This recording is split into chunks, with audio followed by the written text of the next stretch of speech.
أعوذ بالله من الشيطان الرجيم. بسم الله الرحمن الرحيم. اعلموا أنما الحياة الدنيا لعب ولهو وزينة وتفاخر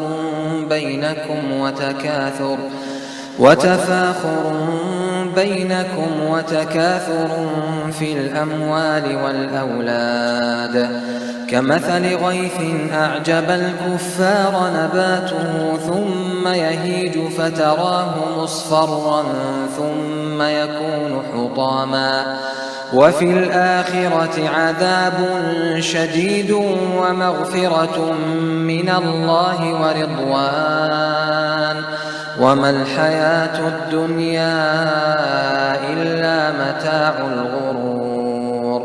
سابقوا إلى مغفرة من ربكم وجنة عرضها كعرض السماء والأرض أعدت للذين آمنوا بالله ورسله ذلك فضل الله يؤتيه من يشاء والله ذو الفضل العظيم.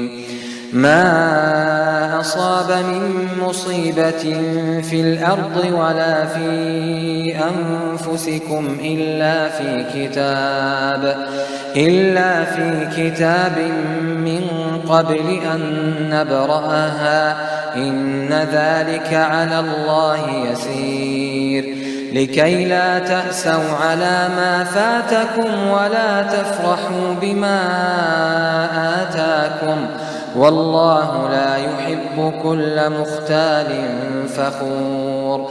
الذين يبخلون ويأمرون الناس بالبخل ومن يتول فإن الله هو الغني الحميد. لقد أرسلنا رسلنا بالبينات وأنزلنا معهم الكتاب والميزان ليقوم الناس بالقسط وأنزلنا الحديد فيه بأس شديد ومنافع للناس وليعلم الله من ينصره ورسله بالغيب إن الله قوي عزيز. ولقد أرسلنا نوحا وإبراهيم وجعلنا في ذريتهما النبوة والكتاب فمنهم مهتد وكثير منهم فاسقون.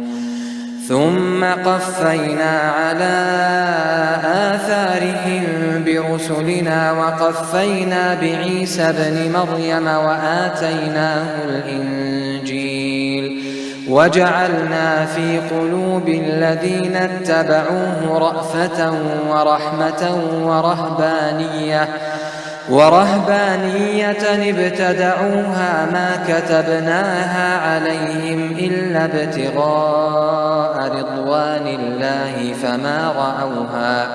فما رعوها حق رعايتها فآتينا الذين آمنوا منهم أجرهم وكثير منهم فاسقون.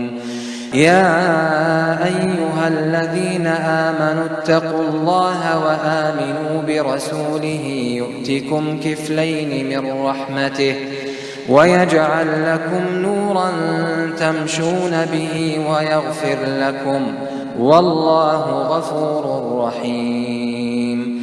لئلا يعلم أهل الكتاب ألا يقدرون على شيء من فضل الله وأن الفضل بيد الله يؤتيه من يشاء والله ذو الفضل العظيم.